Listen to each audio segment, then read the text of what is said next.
Olá, eu sou o Dimitri, junto com o Bruno e o Enzo, nós somos os membros do podcast Fracasso e aqui nós vamos ajudar você, aluno do Senac, no seu projeto de ano, né? Hoje nós temos convidados, o grupo Safe Kids, do primeiro ano de administração, grande maioria, e então se apresente aí, por favor, grupo. Oi, aqui é a Mariana, eu faço parte do Safe e para ficar mais fácil eu vou apresentar as meninas. Então, a outra integrante é a Nicole, a Maria Fernanda e a Ishla. E também tem a Giovana, ela não pôde comparecer, mas ela também faz parte do grupo. Tá, devidamente apresentados. Assim, antes de a gente começar, mais ou menos, perguntar para vocês como é que tem sido a experiência de vocês assim no Senac, né? Vocês fazem parte das novas turmas do primeiro ano, vocês têm gostado do Senac? Como é que tem sido? Por mim, assim, tem sido bem diferente, né? Porque a pegada da escola é diferente, o ensino e tudo mais. Então, no começo foi meio estranho, mas hoje já tá um costume, assim, já tá um básico, mas é muito bom. Eu gostei bastante. A escola antiga de vocês, Eu, assim, era nesse esquema também? Ah, desculpa. Não, pode falar. eu também gostei bastante. A minha escola era bem diferente e eu acredito que eu tô me adaptando bem mais com o método do Senac do que com a minha escola antiga. Então é bom ver que vocês estão curtindo, assim. Então a gente vai vir com algumas perguntas meio introdutórias sobre o projeto de vocês, assim, começando pelo Enzo, e para conhecer um pouco mais, né, sobre o que vocês estão fazendo. Bom, e aí meninas, como vocês estão? Estão bem? Tudo bem. Bom, como dito Dimitri, né? Meu nome é Enzo, faço parte da turma 1. E bom, nós do podcast do Fracasso queremos saber como vocês iniciaram, né, tudo isso, como vocês tiveram a ideia do projeto, como foi o começo de vocês? Bom, assim, na verdade, começou com a ideia da Giovana. A gente tinha pensado em fazer um projeto social que envolvesse orfanato e asilo. Esse foi o começo. Então, éramos 12 pessoas no grupo, e aí a gente estava só conversando e tinha essa ideia na mente, sabe? Queria alguma coisa relacionada a isso. Aí depois, como veio, né, a informação que teria que ser só 6 e tudo mais, aí a gente falou assim, entre as 12 pessoas, cada um vai para um lado, né? Um fica com asilo e outro fica com orfanato. Então, a gente foi as que escolheram o orfanato e daí surgiu o Safe Kids, que já teve até um nome antes de ser Safe Kids. Então, já teve bastante mudanças, mas em base foi isso. Era uma ideia de ser um projeto social que envolvesse essas questões de ajudar, de doação e tudo mais. Aí só teve que separar e escolher um lado mesmo. Legal, desculpa aqui. Bom, bem legal, eu gostei bastante do nome de vocês, do nome do projeto de vocês. E eu queria saber como vocês chegaram, né, nessa conclusão de nome. Se, tipo assim, vocês já tiveram outras ideias, como você disse, já teve outro nome. Mas como vocês chegaram à conclusão de Save Kids? Bom, na verdade foi tipo bem aleatório, sabe? A gente tinha pensado antes num nome que era EA Doar. Era esse nome. Tinha uma sigla, né, que é o EA, então tinha que ter um significado. E na teoria tinha um significado. Só que foi até bem engraçado. A gente estava fazendo os slides para a primeira apresentação, né, da banca e tudo mais, e ficou esse nome logo de início. Aí a gente apresentou para a orientadora e ela questionou: mas o que que é o EA? E tipo, tinha uma ideia, uma resposta. Só que nós não anotamos o que que era o EA. Então, tipo, na hora ninguém sabia o que que significava. Aí por isso a gente tinha que mudar o nome, né, para não ficar estranho. Aí eu que coloquei o nome, né? Aí eu tava no Google e tava pesquisando assim no tradutor. Eu queria um nome em inglês, alguma coisa diferente. Aí eu só juntei Safe com Kids, né, que é tipo salvar crianças salvas por aí. E surgiu o Safe. Foi bem básico, nada de muito planejado, foi uma arrumação, digamos assim. Entendi. Bom, nós também queríamos saber qual que é o objetivo do projeto de vocês, no geral. E, tipo, como vocês chegaram, né, a esse objetivo. Você já explicou tudo, mas a gente queria saber como foi a ideia, né, e qual que é o objetivo do projeto. Eu acredito que o objetivo do projeto seja desmitificar, tipo, tudo é como as pessoas veem, como é o orfanato, como as crianças vivem em abrigos hoje, que é uma realidade totalmente diferente, não é um sonho de fada, não é tipo... Ai, gente, tô nervosa, calma aí. Um mar Mas de rosas, amiga. isso aí, exatamente, não é um mar de rosas, e mostrar a realidade das crianças de hoje em dia que vivem em abrigos em orfanatos. Isso mesmo, e também mostrar para as pessoas como as pessoas querem adotar também, como funciona, ensinar para a galera, né, também um pouquinho sobre, para as pessoas ficarem sabendo e entender um pouquinho sobre. Da hora, que legal. Bom, e também, de volta pro começo de vocês, né? Vocês tiveram alguma dificuldade? Vocês ficaram com medo das pessoas julgarem vocês? Ficar com, tipo, algum tipo de preconceito? Tiveram algum medo, assim, algum propósito? Oi, Enzo, vou falar por mim mesma. O meu projeto e o das meninas, né? Sinceramente, é o melhor projeto que eu tô participando. As meninas são super participativas. Eu amo cada publicação. E, sinceramente, eu nunca tive vergonha, na verdade, do meu projeto. Ele é perfeito, é fantástico. Ele fala sobre as crianças e a importância de dar a devida importância, né, para esse projeto, porque, né, adoção, orfanato, crianças estão na rua, entendeu? Ainda querendo uma família. Bom, para mim é esse o meu ponto, né? Para mim. Meu ponto de vista ainda é isso, a gente quer conscientizar as pessoas, mostrar a realidade das pessoas de orfanato. Legal, gente. Tá bom, muito obrigado pela atenção de vocês, viu? Eu vou passar agora a palavra pro Dimitri. Então, gente, um pouco sobre a questão do formato do projeto de vocês, né? O projeto de vocês é feito por Instagram, completamente por ele, né? Vocês fazem essas postagens com os textos nela e algumas inscrições explicando sobre. Eu vi também que vocês sempre colocam a fonte, que é muito importante, né? Vocês sempre mostram de onde vocês tiraram tal conteúdo. Como é que tem sido para vocês e quais dicas vocês dariam para as pessoas que estão entrando nesse formato do Instagram, que trabalham com isso, assim? Como que é na questão de compartilhamento, de como o pessoal do Senac ele interage com o conteúdo de vocês? Como é que tem sido isso?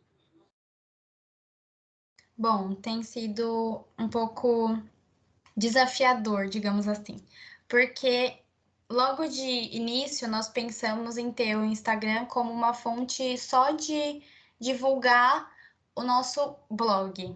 A gente tinha uma ideia principal de ter um blog, né, de postar lá os artigos e tudo mais. Só que no meio do caminho a gente foi vendo que dava para fazer no Instagram uma coisa legal, que ficasse dinâmica.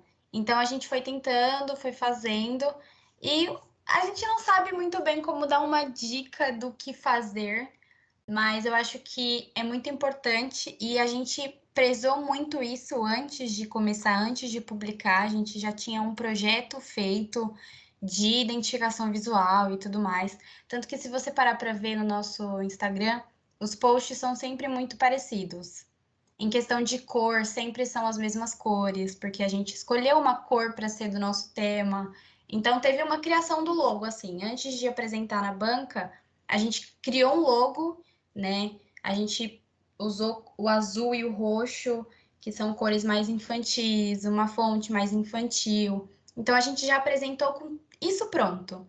Porque eu acho que essa é uma identidade que todo projeto, todo perfil, mesmo sendo um perfil de Instagram comum, digamos assim, tem que ter. Então é uma coisa que uma dica que eu acho que ajuda muito a ter uma identificação também, mas ter um alcance para outras pessoas, que é você saber ter a sua originalidade, principalmente. Então, isso foi o ponto positivo que a gente viu do Instagram, que era mais fácil ter isso lá, né? Que a gente consegue ter umas cores, consegue fazer umas fontes diferentes e tudo mais. Então, a ideia era o blog, a gente migrou para o Instagram e até então tá indo tudo bem, assim. Ainda estamos aprendendo a como publicar, como alcançar mais pessoas também, porque a gente entende que é um assunto muito sério, né? Então, não são todas as pessoas que param para ler artigos relacionados à adoção, ao abandono infantil, por exemplo. Ou a gente fez uma semana especial do ECA, que foi no dia que o ECA completou, se eu não me engano, 36 anos. A gente fez uma semana especial só sobre o ECA. Muitos dos jovens adolescentes de 14, 15 anos não querem aprender sobre o ECA. Tipo, não vem sentido nisso. Então, tem essa barreira, que é alcançar essas pessoas.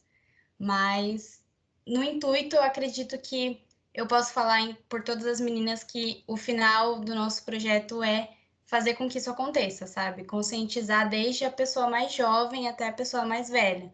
Que consiga entender que as causas estão aí para serem apoiadas, sabe? Então, por isso que também o Instagram. Os jovens estão lá e tudo mais. É que a gente consegue perceber muito da relação de como o Instagram de vocês conseguiu afetar, assim, por exemplo, eu era totalmente leigo em relação a esse assunto, assim, não que eu conheça muito sobre, mas acho que traz uma relação muito grande, principalmente a relação do ECA e etc. A gente tem aquela questão, aquela semana do trabalho infantil que vocês fizeram, que, assim, as pessoas precisam saber dos direitos dela, né? A gente precisa conseguir conscientizar elas sobre o direito geral delas, e eu acho que isso é muito importante. E o formato que você falou do Instagram de vocês, a questão de cores, a questão da logo, é algo que a gente consegue perceber, esse carinho, assim, de certa forma, dentro dos posts que a gente consegue ver. A gente consegue ver que são coisas mais lúdicas, são coisas que, de certa forma, vão atrair as pessoas e tem funcionado, né? Vocês têm 136 seguidores, é provavelmente um dos maiores Instagrams, assim, de conteúdo do Senac no geral é recomendado de uma forma orgânica assim para as pessoas. Eu, por exemplo, descobri pela sugestão dele. Então eu acho que é muito interessante assim o que vocês têm feito em tudo isso. Mas na questão do curso técnico de vocês, vocês acham que de alguma forma a formação que o Senac tem dado para vocês, não só além do curso técnico no geral, tem ajudado? E essa questão do projeto do ano, como vocês têm visto ele, assim, é algo muito interessante, algo que vocês acham que podia ter passado? Bom, acredito que sim. Teve uma aula no curso de administração que a gente teve sobre cultura organizacional. Então a gente viu bastante.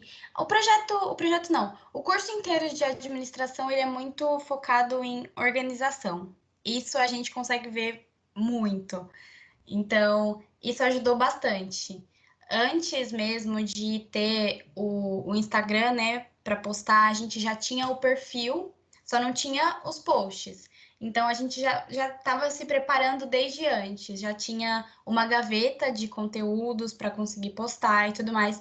Mas também isso não só graças ao curso em si, que ajudou, com certeza, mas a nossa orientadora, a professora Luísa, ela é a mulher, gente, mais organizada que eu conheço, de verdade. Toda nossa reunião ela coloca numa ata, então ela anota tudo que a gente falou para você ter uma noção, assim, ela é maravilhosa. Tanto que quando eu falei dela na banca, que eu que apresentei a banca, eu chorei, para você ter uma noção. Então, assim, é uma influência que os professores tiveram, sim, com certeza, não só o Fábio de administração, mas ela. Então, o curso em si ajudou bastante nessa questão de organizar, de saber como falar, como mencionar as pessoas, sabe? Saber que tem que sim citar fontes, como você falou, porque você não pode pegar uma informação e sair espalhando por aí como se fosse sua. Então, com certeza, assim, o curso ajudou muito, muito e ainda vai ajudar muito mais. A Mari disse tudo, porque a gente tem que ter muita organização em cada post, em cada conversa, e o curso ajuda demais nisso, né? Porque a gente tem que administrar tudo. Então, o curso é primordial nisso, ele ajuda demais. Você falou essa questão por exemplo, de como o curso técnico, por exemplo, o pessoal de multimídia, eu vejo muitos trabalhos deles também que, assim, são artes muito bonitas, assim, eles têm uma questão de fluidez. O pessoal do curso de informática, assim, por exemplo, como eu sou, muitas pessoas têm algum tipo eles tendem a ir para uma questão mais tecnológica ou algo do tipo, relacionar com isso. Vocês também falaram dessa questão do professor tutor, que eu acho que é muito importante, porque principalmente ano passado os projetos foram uma questão meio mais bagunçadas, entre aspas, assim. Esse ano eles conseguiram arrumar bastante e todos os grupos que a gente tem dito e as pessoas que eu converso, assim, no geral, têm tido experiências muito boas com os tutores, assim. As escolhas têm sido boas e os tutores têm conseguido suprir as necessidades do grupo, assim. Então, acho que o Bruno tem algumas perguntas para fazer e eu vou passar a palavra para ele. Bom, como me apresentaram antes, meu nome é Bruno e, bom, eu gostaria, assim, acho que todo mundo aqui gostaria de fazer uma pergunta, assim, que é questão, tipo, o perfil de adoção. É difícil ter os requisitos para adotar uma criança ou um adolescente? Então, tem as questões básicas, né? Que é ser maior de 18 anos, ter condições, né, para criar uma criança. E querendo ou não, o processo em si é um processo longo, né? Então é complicado. E por isso muitas pessoas desistem também por conta desse processo, né? Que é um processo demorado, é um processo complicado, é um processo chatinho, vamos se dizer assim. Então acabam que pessoas desistem nesse processo por conta dessa demora. Entendi. Então, tipo assim, a maioria, assim, não é que seja difícil, né? Que chato a demora, né? Uma outra pergunta que eu gostaria de fazer é sobre o apadrinhamento afetivo. Para que isso existe, sabe? Bom, vou falar um pouquinho sobre o apadrinhamento. Eu gostei muito dessa pergunta porque é um dos nossos posts. Então, assim, o apadrinhamento ele funciona desse jeito. Você não tem uma condição de adotar aquela criança e se tornar responsável legal por ela, por exemplo. Mas você quer ajudar aquela criança. Então você pode ser um apadrinhador, digamos assim. Porque você vai trazer um apoio emocional para a criança, você vai ajudar ela, sei lá, passar umas 5 horas com ela no orfanato. Porque as crianças de lá, por mais que tenham as pessoas que trabalham lá, elas ainda se sentem muito sozinhas.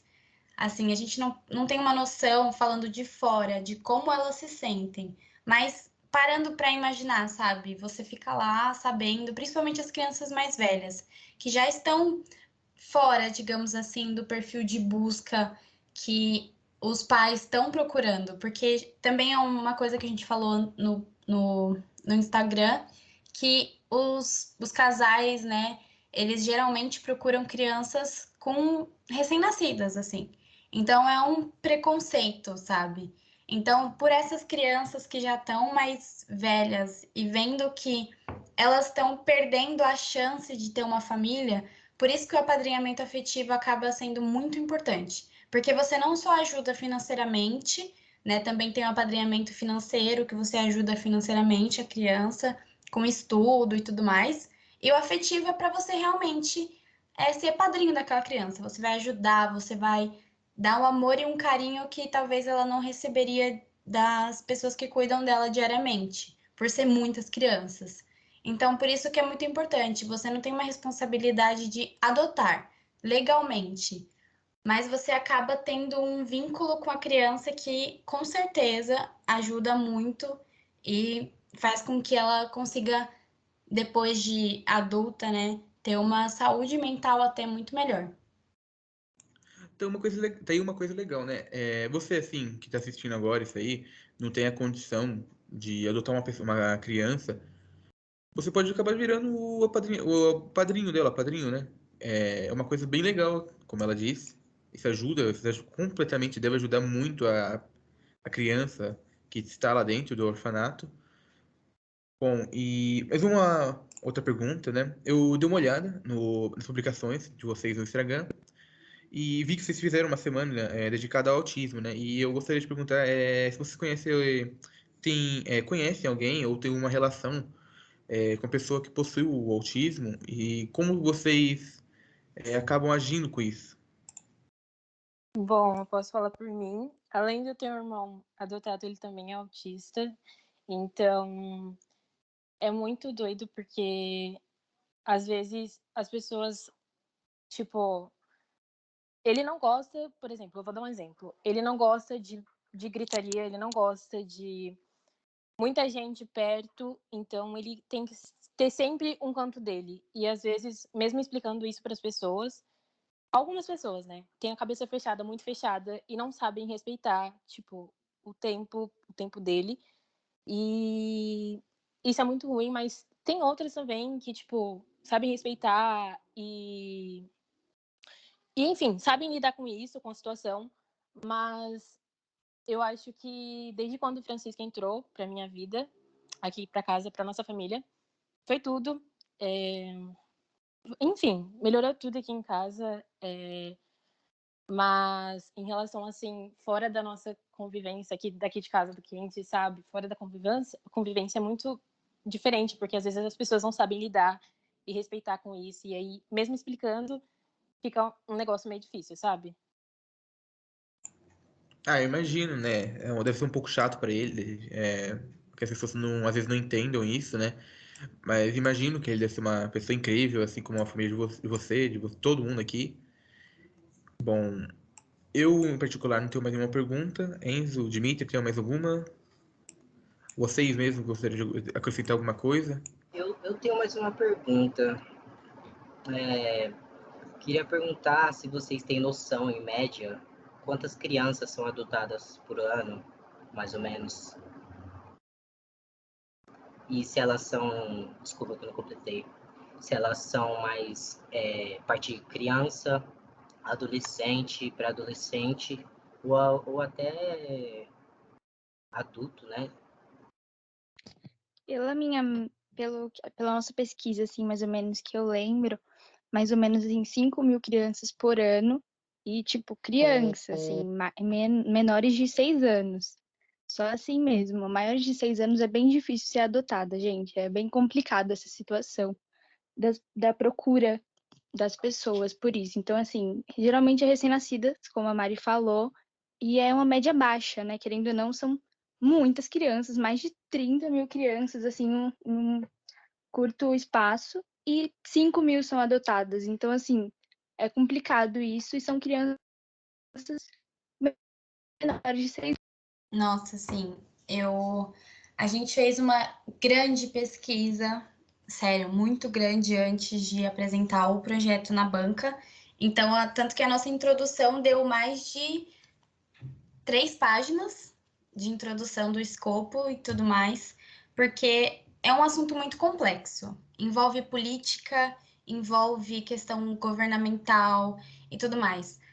Com base nas nossas pesquisas, a gente sabe que hoje tem, em média, 12 mil pais, né, pretendentes para adotar uma criança. E só existe crianças aptas, entre aspas, uma média de 5 mil crianças aptas. O que são essas crianças aptas? A gente chama de crianças aptas as crianças que estão entre os perfis de busca, que são aquilo que a gente falou. Geralmente são meninas, menores de 6 anos, ou até bem menor ainda, menor de 2, porque aí não tem uma relação de contar que você é adotado, porque a criança não vai lembrar, sabe? Os pais, eles, quando adotam, eles não querem muito se preocupar em explicar para aquela criança. Eles querem realmente que ela acredite que é filha deles biologicamente.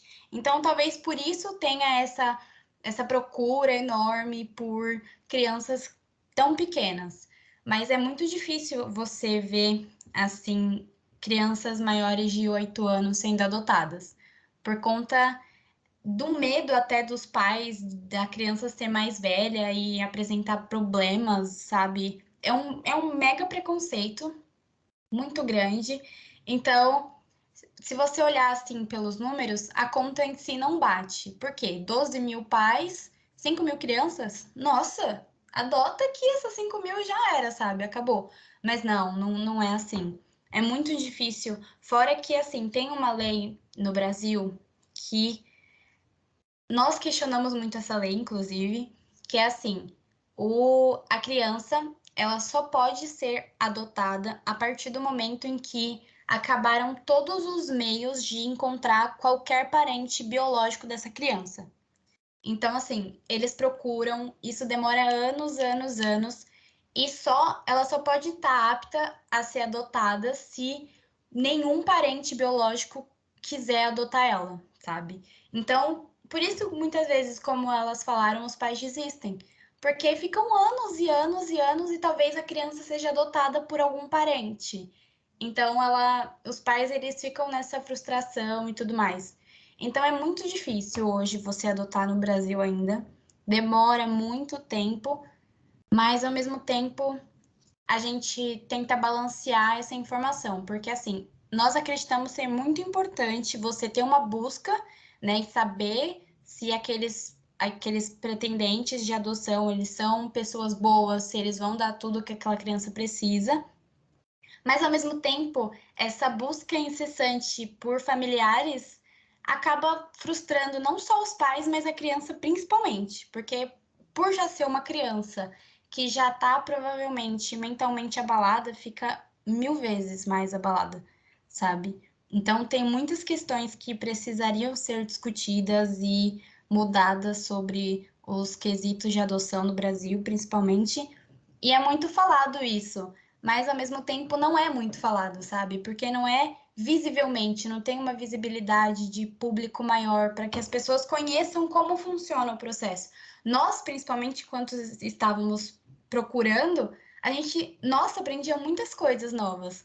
Para nossa professora também, a orientadora, ela também aprendeu muitas coisas com as nossas pesquisas, porque não é algo que se fala, não é algo que você vê falando na TV. A gente vê na TV o quê? As Chiquititas, que é passada como um orfanato lindo, mas não é assim. Por exemplo, um jovem, ele faz 18 anos. Se ele faz 18 anos, não importa se ele tem um trabalho, se ele tem um lugar para morar. Ele tem que sair daquele orfanato, daquela casa de acolhimento, sabe? Então, são muitas questões. O governo, ele meio que faz um descaso, porque não é visto, não é cobrado. Então, é muito difícil você adotar por causa de muitas questões do governo. É como se eles não se importassem com as crianças que estão precisando daquilo, sabe? Como se fosse mais fácil ver uma criança trabalhando num trabalho infantil, que foi um dos nossos temas, e é mais fácil ver aquilo, porque para que eu vou mudar uma lei que poderia ajudar tantas crianças? É mais fácil ver elas sofrendo na rua do que dentro de uma casa, estudando. Então é muito triste e é muito complexo, mas também é um assunto que precisa muito falar. E por isso que a gente também fez isso, porque a gente acredita que é necessário falar sobre isso e espalhar a informação. E é assim, crucial, sabe? Uma pergunta, rapidinha. Você falou, né, que quando eles completam 18 anos, as crianças e tal, eles simplesmente tiram as pessoas de dentro do orfanato, deixam, assim, à mercê da vida? Olha, sendo assim, direta, é basicamente isso. Só que aí o que acontece? Esse adolescente, né, esse pré-adulto, ele pode fazer o quê? Além do orfanato, existem outras casas que são para essas pessoas, que você fica, se eu não me engano, de 18 até 24 ou 21 anos. É por aí.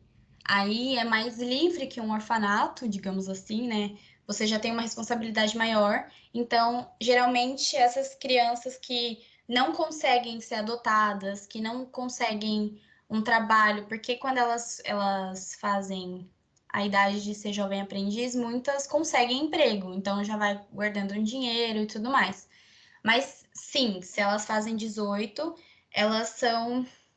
É que é errado falar, mas elas são colocadas para fora, porque precisam vir outras pessoas para ocupar o lugar, sabe? Então aí existe o outro acolhimento, que é para essas que não conseguiram, mas também é muito difícil de conseguir uma vaga, por exemplo. É difícil. Entendi. Bom, você vai fazer mais alguma pergunta, Dimitri, Enzo?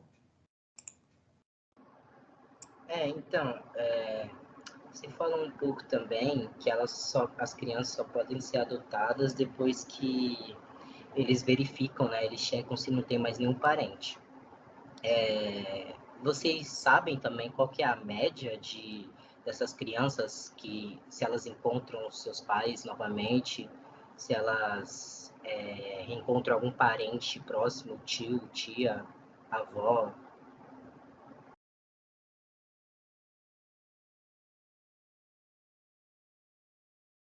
Olha, porque assim, quando um pai, uma mãe, eles não podem ser aptos a cuidar do filho, o, o governo, né, ele automaticamente já direcionaria para os parentes mais próximos, que seriam avós, tios e padrinho, madrinha, geralmente que são que podem vir a ter uma guarda legal daquela criança. Então, se a gente imagina que uma criança ela tá no orfanato, é porque esses parentes próximos já não estiveram presentes para ocupar aquele cargo, sabe, de tutor da criança.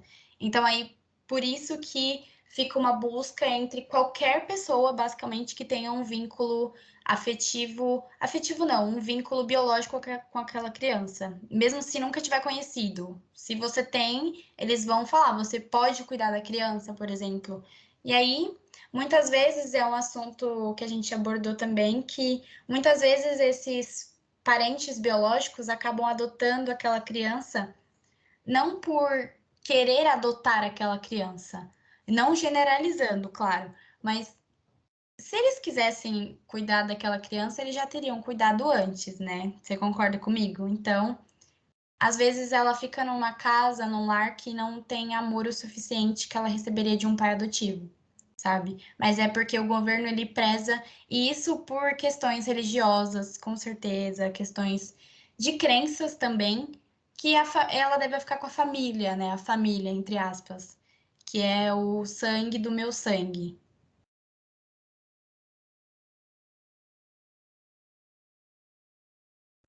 Entendi. Concordo, né? Claro. E, bom, era isso que eu tinha para perguntar. Se o Dimitri ou o Bruno tiver mais alguma questão. Mas em relação a mim era isso. Muito obrigado, gente. Eu acho que é isso mesmo, né? Aí, Bruno, se quiser terminar. Certo, vou terminar aqui então. Bom, esse foi o nosso segundo episódio da temporada. Esperamos que tenham gostado. Não se esqueçam de passar no Instagram dos nossos convidados, @safekidsSP, e no nosso também, o Podcast do Fracasso, @podcast do Fracasso. Conheça também nosso trabalho em outras plataformas, o link vai estar na descrição. E obrigado, novamente, aos nossos convidados por terem arrumado um espaço na agenda delas para vir falar aqui com a gente. Tchau. Deem um tchau, por favor. Tchau, gente. Muito obrigado aí por todo mundo que participou. Tchau, muito Desculpa qualquer obrigada. coisa. Obrigado mesmo. Tchau. Tchau, gente. Obrigada. Beijos!